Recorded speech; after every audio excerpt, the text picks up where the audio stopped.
What's up? It's your girl Rebel, aka The Voice.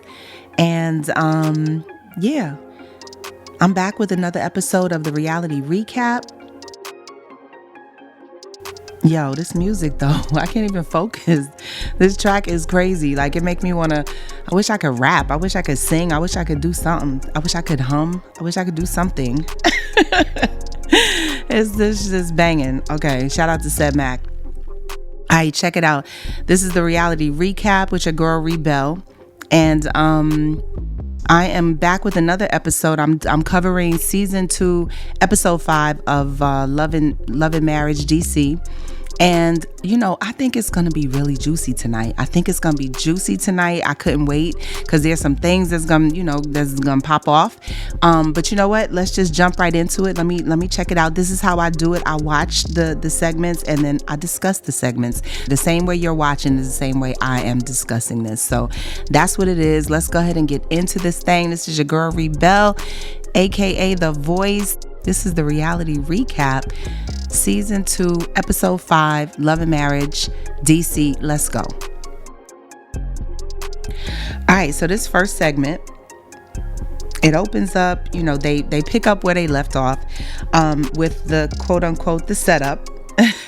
Brittany, you know, she's Erana and Jamie's daughter. She's Lil Jamie's sister.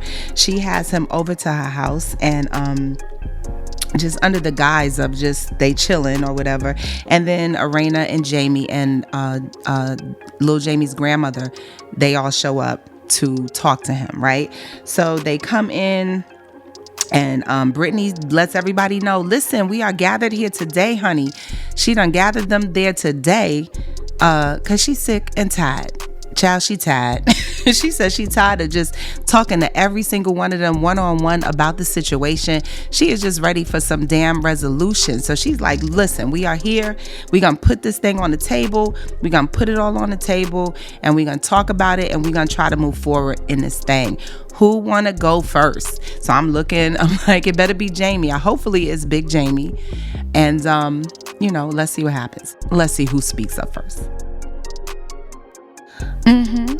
Okay, so Jamie speaks up first. I'm happy to see that. You know, he speaks up first and he says, I'm gonna go ahead and take accountability for some of the accountability for where you are in your life. You know, you're not where you're supposed to be. So I'm gonna take some accountability because we did spoil you. And I thought that was dope that he said that. And you know what? It sent Brittany into a Chandelier moment, child. She done reached up for the sky, done threw her head back like she was in church catching the Holy Ghost. But yeah, so I thought that was dope because, you know, he calls him spoiled. Big Jamie calls Lil Jamie spoiled all the time.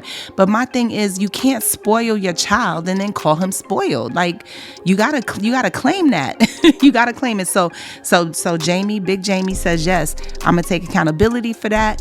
And I love that. So let's keep going. So then they're asking Lil Jamie, like, you know, those questions that I mentioned, and I think it was my review that I did. It was the episode 2, I believe. I believe it was that episode where I was saying this thing that I'm about to say. They're asking him, you know, so what do you want to do with yourself? Like, what do you want to do? Like, what do you know, what kind of aspirations do you have for yourself? What kind of career, you know, do you see yourself in? And Jamie says, you know, I don't know right now. And I think that's part of the issue is that just to see that they're just asking him this stuff, and I don't know that they haven't done this before the show, you know, but again, I'm just going by what I'm seeing on TV, and it's like, you should have asked him that like a while back, you know, when that whole thing went down where he didn't pass the background check, you know, that's when I would have sat him down and said, okay, you know what, we might run into issues over here, so let's talk about what you like to do. What, you know, let's explore your gifts, your talents, your aspirations, those kinds of things, and let's try to get into that, because there's so many kids that's, you know, his age that are starting businesses and, you know, they're thriving and stuff. So, you know, I believe he can do it. I don't know him. Again, I don't know what his motivation, you know, factor is. I don't know, but I think they should there well, I think they just took the first step in the right direction by asking him, what do you like to do? Let me help you find.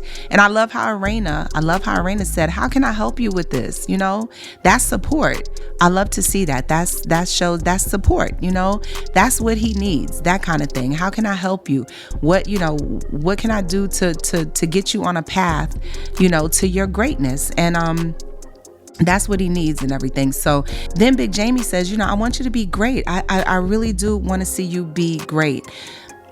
I mean, I'm not saying that he doesn't. I believe that he does. I just believe that Jamie doesn't know how to push him towards that, obviously. Because again, like I said before in my other videos, you can go ahead and check those things out. I'm not going to go in depth in like I did in those videos. But yeah, he it's just his delivery just isn't working for Lil Jamie. And so that's the thing. But I do believe that Jamie wants to see his son be successful.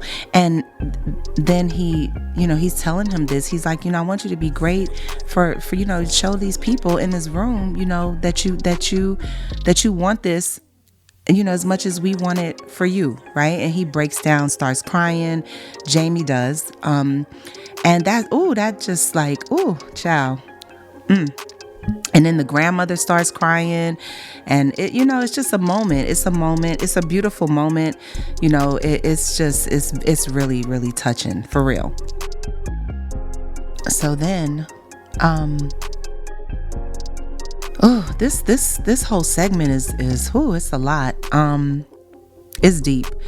So then Erana says, she's asking Lil Jamie, so look, I told you, she said, she's telling him, she told his dad, she told Jamie how, Lil Jamie sends these text messages to her, when he gets upset, he sends her these long text messages and, inferring that he doesn't want to be here and, he wants to hurt himself and things like that. And she's asking him, why do you say that? Why are you sending, me texts like that? Like, can you, speak up and speak your mind so we can understand you? And then Jamie, I'm not sure if he, because of editing or whatever, I don't know what his real response was. There was none in the segment. But then Jamie says to him, so look, I think we should go to counseling,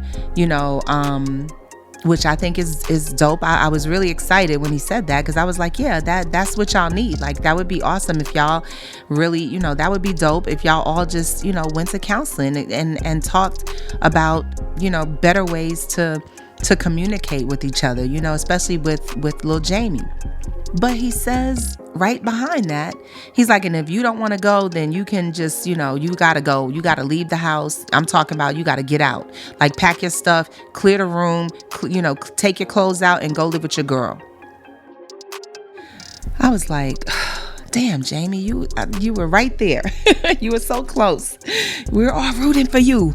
It was like, that moment. But then it was like, womp, womp, womp.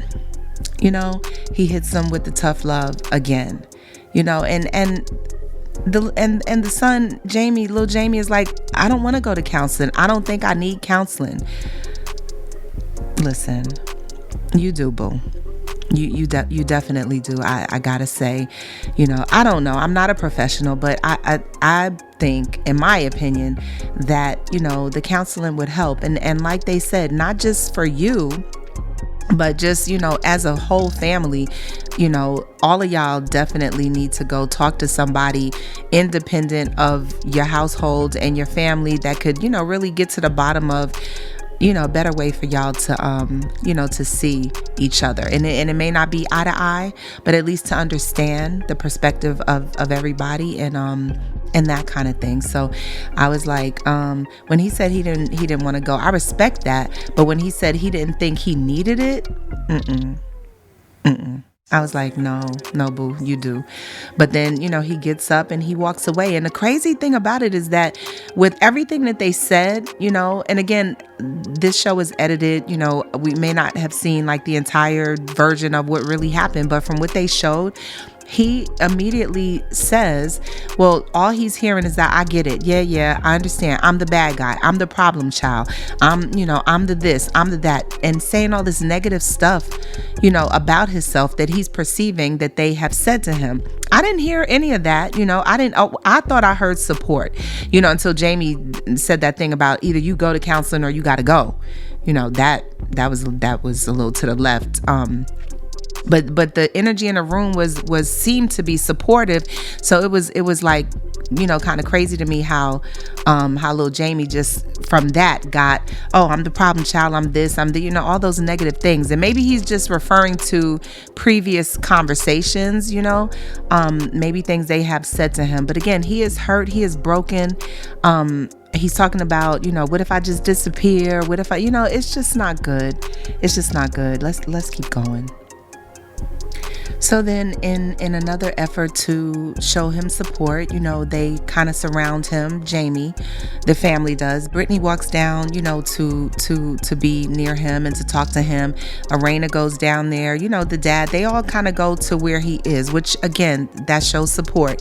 They didn't just say, get back over here, get over here, that kind of stuff. They went to him and they, just gave him some more love.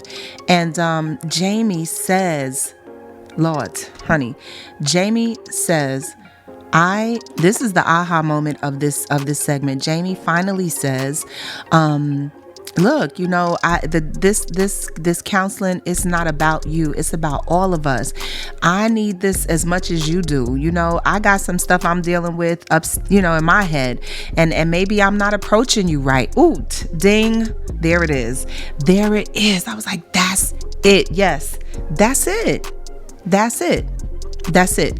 The approach is the issue. That's it. When you see the approach ain't working and there's a message you're trying to get through, you have to change it up. You got to change the beat. You got to switch it up. You know what I'm saying? You got to switch it up. And hearing him say that was like, oh, it was like, it was good. It was good. And then, they ask him again, does he want to go to counseling? And little Jamie says yes. And again, it's another moment. They're hugging it out. Big Jamie's hugging little Jamie. Erana, everybody's telling him that they love him. And it's just a beautiful, beautiful moment, And I could see the love. Like, I could see the love that Jamie has for his son. I just think it's a communication issue. It's a delivery and communication issue for them. That's all it is. I think they both want the same thing, but they just don't know how to get there because, the approaches are vastly different. And so to hear, Jamie, to watch the way Jamie hugs on him and loves on his son, it was just so beautiful. And I do believe that he loves him, and I do believe that he wants to get the help that they need. I believe that Jamie wants to get the help that they all need as a family. He's the man of the house, so he's the leader. So leading the family in that direction was like a super A+.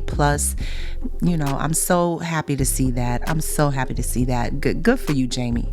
Good for you. And good for you, little Jamie, for agreeing to do the counseling thing. I'm happy for all of y'all. This is good. That was a good segment. So let's move on. Ooh, pass me the tissue, child. Let's move on. So now here we go with Winter, Miss Winter. She's at a restaurant. She's having this party. What is it? A Romancipation Proclamation. What does she call it? What did she say? Something. Anyway, she is celebrating her divorce, right? Because she's divorced from the dude. And she's free now, so she wants to have a party. And then Sharrell comes in. She looks great. Sharrell looks really nice. I'm digging her whole situation in this scene. So she comes in, they're talking, and then guess what? Guess what? Winter wants to invite who she calls the quote unquote football team to her event. And again, I get it, it's reality TV. You got to have these moments where somebody's like, oh, let's bring everybody together, and again, knowing it's gonna be a complete shit show, right? So I get that. So I'm gonna speak above that. All right. But so just looking at the show, why Winter? Why would you want people who you don't like and who you believe don't like you to come to your event? I mean, I get it. This is the group, everybody got to get together and hash stuff out, have their conflict moments and all that stuff. But I'm just like rolling my eyes. Like, you want the people that you just had the situation with last time to come to the party so that it could be more shit. Okay, bring everybody. Come on, let's go. Bring everybody. Let's do this.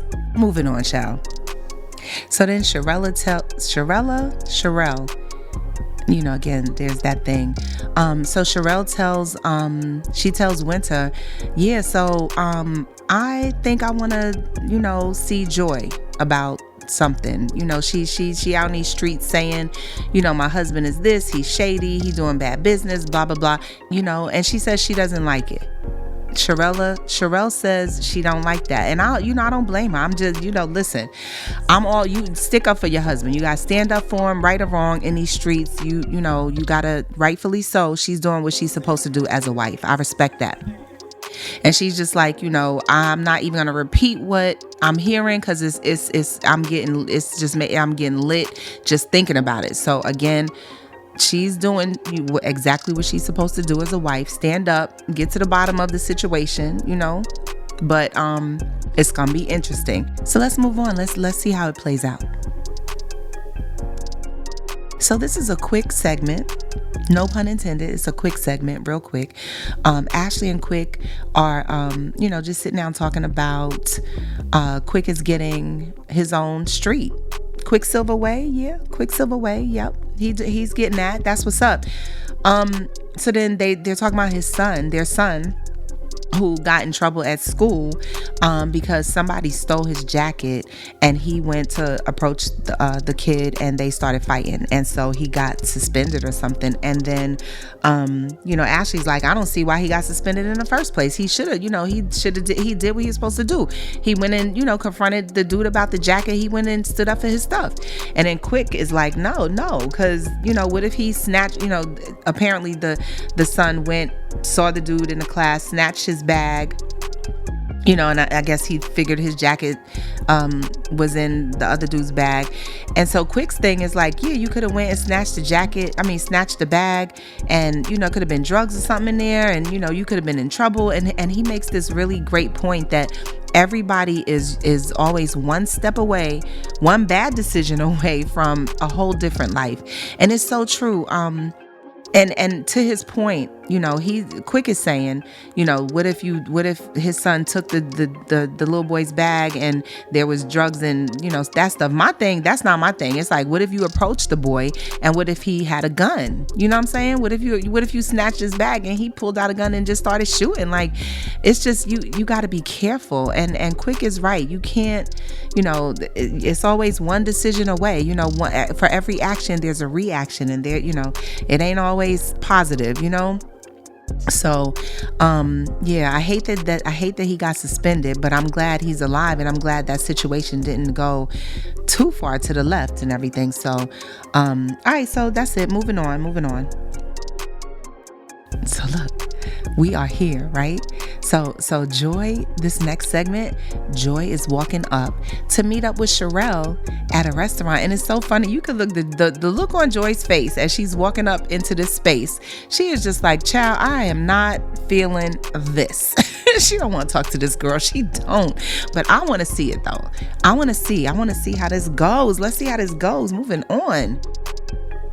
So look, Joy walks in, dressed down in her Jordans and stuff. Looked like she ain't come to fight, but it looked like she came, prepared just in case.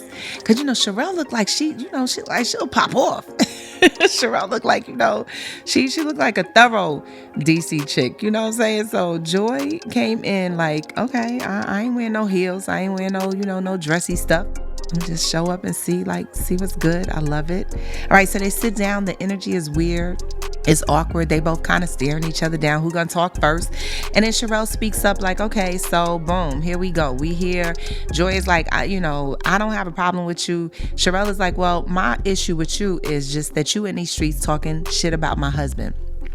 You saying he's this, you saying he's that. They get pedantic and talk about the word shady, and Joy's like, I didn't call him shady. I said what I said, but I ain't say shady, but Joy is like in her sidebar, she's like, but you know what, thinking back, yeah, you know what? Like, it was shady. It was some shady-ish going on. So, she's there with it. It is what it is. So Sharrell is like, let's just get on down to the situation. Like, what is the problem? You know what I'm saying? What is the issue? And Joy's like, it ain't no issue. It ain't no issue. But you know what? If we gonna talk about it, let's get everybody in the same room.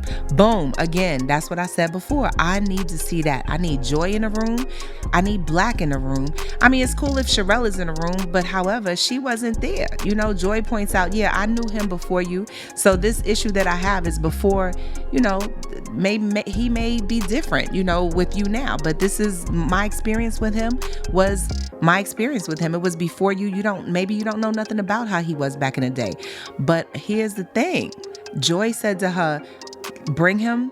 Let's all sit down. Let me and him sit down in the room, because you're playing the middleman. And I like how she said that, because I'm like, that was my thing. I said before, I want to hear all sides to the story. And when I said all sides, I meant Joy's side and I meant Black's side, because I know Sharrell is the wife and everything. So, but she's got her version of what happened based on what the husband told her. So she wasn't there. You know what I'm saying? So I didn't want to really hear Joy. I really didn't want to hear Sharrell's side of anything. I really want Joy and Black to be in a room and discuss what went down, because then we'll hear the real situation. We'll hear Joy's story. We'll hear his story. We'll see how it connects, how it disconnects.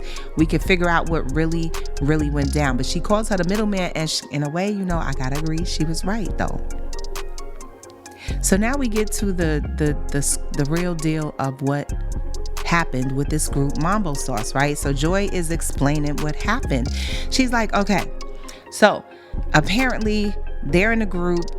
A couple of members of the group quit the group right before they were supposed to go on this big tour. They had auditions, got some new people to come in. The new people got into the group blew up. They did good. Everybody was happy. They had a really good opportunity to do something. And then Black comes up and says, nah, you know what? Stop the train. I want the other members back in the group. I don't care how good these members were. I want the other members back. And if you don't bring them back, I'm going to quit the group. This shit ain't going down no more. So that was Joy's thing. She was like, listen, if you didn't like how it was going, you should have left. Meaning, Black, you should have left. So that's why she's like using words like selfish and, manipulation and, all of those things, shady and saying stuff like that, because apparently, he was in a position, they were in a position, and Joy feels like Black blew it for everybody with this ego nonsense. So let's keep going. Ooh, child. So then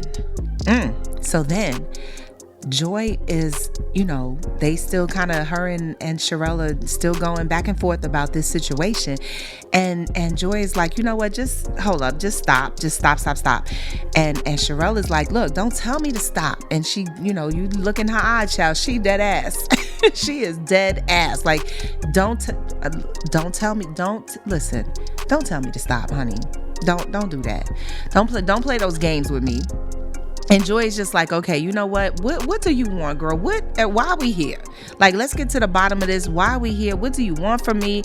What are we doing? What are we doing right now? Right? Basically. So then Sharrell is explaining to her, well, look, my thing with you is just that I don't appreciate the stuff that you're saying about my husband in these streets. You calling him shady. You calling him this. You calling him that. I'm not with that. So, I can't be in your space chilling and kikiing with you if you got an issue with my husband. Well, guess what, girl? Boom. Last episode, I said the same thing. Joy already said this. Joy already feels this way. Joy already don't want to talk to Sharrell. Joy already don't want to deal with Sharrell or Black. She already want to separate herself But yet here they are, at this restaurant talking. But again, but at least they both agree that it's ridiculous for them to be talking and trying to be quote unquote friends and in the same space, when they got this situation going on. You know what I'm saying? I agree, it's ridiculous. If I have a problem with your husband, I don't want to be, I don't want to be near you or him. If you have a problem with my husband, you shouldn't want to be around me or him. So, the feelings should be mutual. Neither one of them should want to be around neither one of them. But guess what? This is reality TV, and they gonna be around each other. But for the conflict and the mess, period. We just got to deal with it. Let's keep going. So here's how the scene ends, right? So at the end of the day, they both agree. Well, Joy says, this shit was pointless. Joy is like, why did this shit even happen? Why were we even here? They both agree to the idea that they both just need to stay away from each other. You know what I'm saying? They just both agree that this shit ain't never gonna work. They ain't cool. They got a little issue until they all sit down, or at least until Joy and Black sit down. They just gonna kind of keep a distance. You know what I'm saying? But it was amicable. They both came they were both on the same page about that. There was no disagreement about that. And what I loved about this scene is how, despite the disagreement, despite all the animosity that they both may have for each other or for the situation, they handled this shit without yelling one time. Nobody yelled, nobody got belligerent, nobody flipped over a table, nobody threw a drink, nobody called the other the B word. Nobody did none of that. It was, they both expressed themselves knowing that at any moment, they could, just jump off that bridge and just go there, right? It could have went left either way. And you could tell that if there was no self-control, if neither one of them had self-control, it definitely would have went left. But I applaud both these beautiful Black queens for being able to sit down and talk about the differences and even come to the conclusion, agree to disagree that this shit ain't gonna work. This shit ain't gonna work. And they did it with words, and I like that. And they did it, without raising their voices and going crazy. And I love that. I admire that. That's definitely something that, I love to see that. But however, Sharrell is like, yeah, we not gonna, me and you, Joy, this ain't gonna work right now, but I need to see Erana. I need to see Erana about, the way she went back and forth between us with her version of the things that was said. So now Sharrell gotta go see Erana. Let's see how that goes, because I saw in the preview listen, last week it didn't look like it was gonna go well. So let's see how that let's see what jumps off with that. Let's keep going. Let's move on. So in this segment, Jamie and Lil Jamie, they arrive for therapy. Dr. Cunningham is their therapist, and I'm glad to see that they both showed up. I'm glad to see Lil Jamie showed up, and he showed up with an open mind. They both did, Big Jamie as well. They both came to see, not sure what was going to happen, not sure how well it was going to go or not. They both showed up to see how this thing was going to go, and I applaud that. I'm happy to see that. So then, Dr. Cunningham, I'm sure there's edits and everything from what they're showing us. It looks like Dr. Cunningham is pointing out things, about Jamie's approach and about, the way he's dealing with his son that could possibly change and use some edits. And Lil Jamie is glad to hear that. He says, I'm glad he's pointing out things about my dad, his anger issues, his, all those things that I don't know how to express to him. So again, it just rings the bell for me, last episode, the one before that, I talked about this a little, I talked about this in depth. And I said, Jamie, I'm sure you mean well, but your approach is not working for little Jamie. He's not receiving it. He is not receiving the energy of it. Is too much. He's fragile. He looks broken to me. This is just, I don't know him personally, but this is just what I see. And so I'm just like, the doctor points out to Jamie, you have to change your approach. And I think that's the biggest thing, the greatest thing that he could have said. And Jamie, to Jamie's defense, he is accepting that. He receives that message. He kind of explains that his years of working in law enforcement has had a big impact on how he deals with his family, how he deals with his son, very stern, those kinds of things. I was saying, I just thought it was his natural personality. I just, thought that he, was an alpha type of personality, and they're usually that's usually very strong energy. But Jamie attributes this thing to this sternness and this way that this tough love thing that he does, with little Jamie.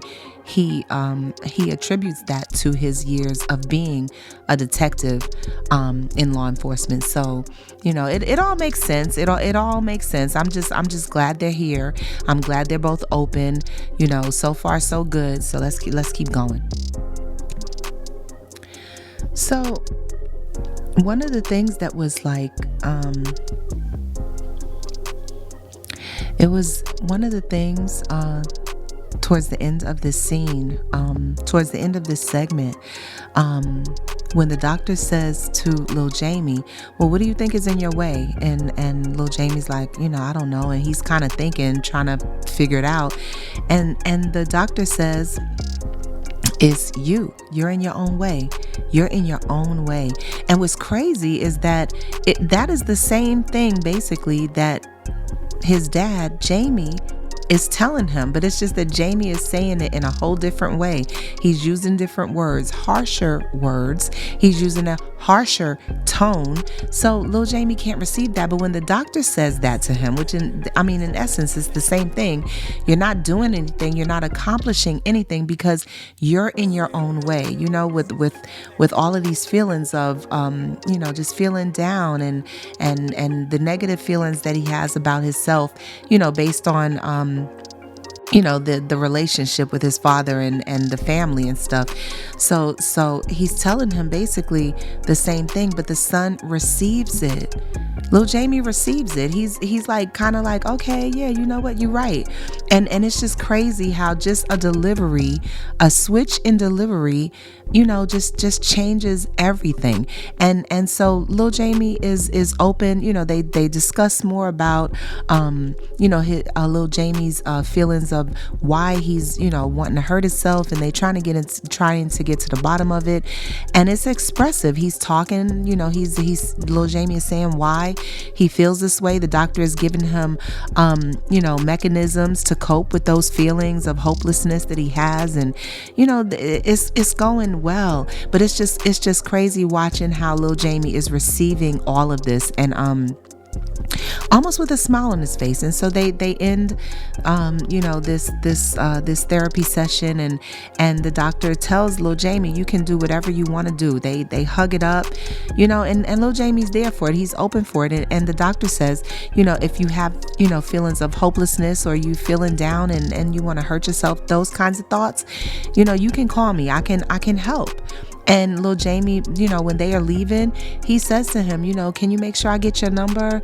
Can you, and that just like, it just was like, oh my God, he really wants help. But I think, he there's words that he's not getting, from the top male figure in his life. And to hear the doctor say these things, you got to get it from somewhere. So just the idea that they were here, Jamie and Lil Jamie were here, and Jamie got better tips on how to deal with him and how to talk to him. And Jamie has agreed that he will change his tone. He will change his approach with Lil Jamie.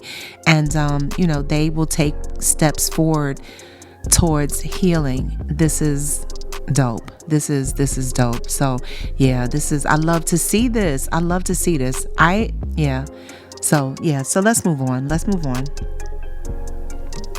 And just before I end this segment, the way that OWN ended this particular segment, they put up these words, and I'm going to read these words in case somebody is listening and they need to hear this message. They say, if you or someone you know is struggling or in a crisis, help is available. Call or text 988 or chat 988lifeline.org. And so that's what they're offering. That's what they put up on the screen. Listen, if you are having, thoughts of hurting yourself and you just can't cope, give them a call. Talk to somebody, try to reach out. So I appreciate OWN, offering that information because this type of thing is real. It's really, really real. So, okay, let's move on. Aww. Lord, this segment, it was so beautiful, so quick.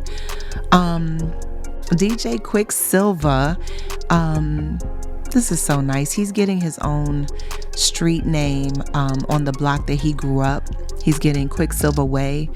And it's so beautiful. And he has he kind of, as he's accepting and saying, his thank yous and everything, he breaks down because he says that, he just wished his mom and dad were there to see it. And boy, when I tell you that thing tore my heart up, because I totally can feel what you're saying. I don't have my parents either. And, when there's monumental moments, and big things and great things that happen, the first thing you want is to talk to your mother, your father, and your grandmother.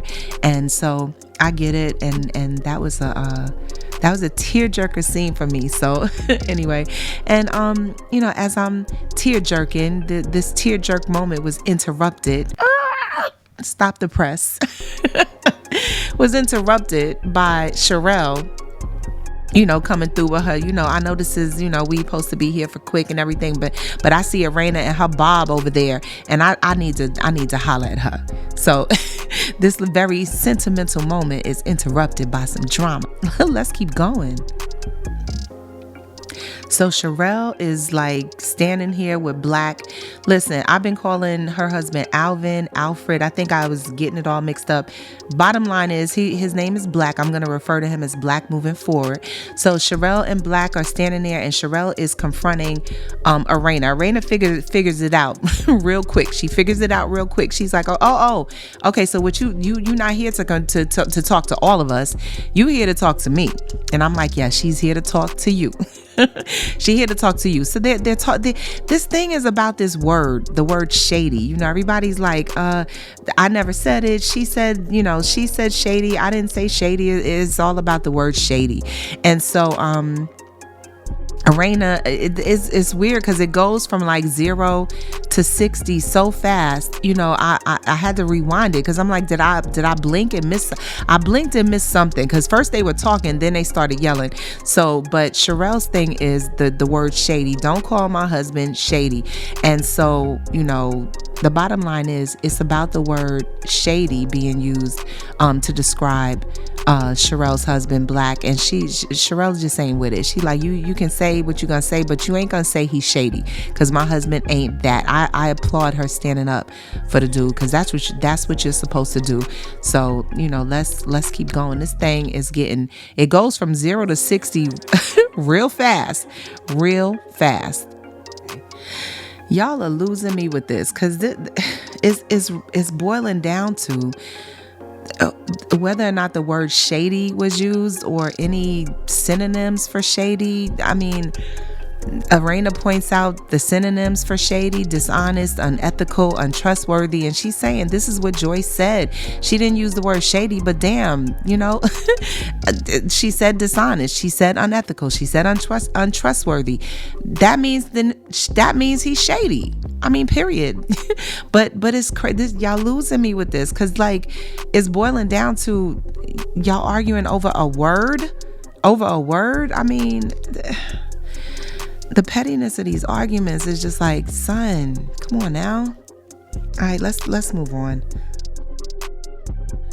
Who child? So they just continue to argue it out over this word shady in the middle of Quicksilver getting Quicksilver Way Day, child. They yelling and screaming and going in. So, I was applauding Sharrell, and her ability to be calm in the scene with Joy. But here with Erana, she's totally losing it over a word. But, I get it. You gotta stand up for your husband, but it just, it's anyway, like I said, they doing all this in the middle of Quicksilver's celebration, and it ain't right. Anyway, so that's it. There's more, in the episode coming up. There's gonna be even more, because they're gonna sit down. Everybody gonna be at Winter's little what is it? Her romancipation thing for her divorce. So this drama is definitely gonna continue.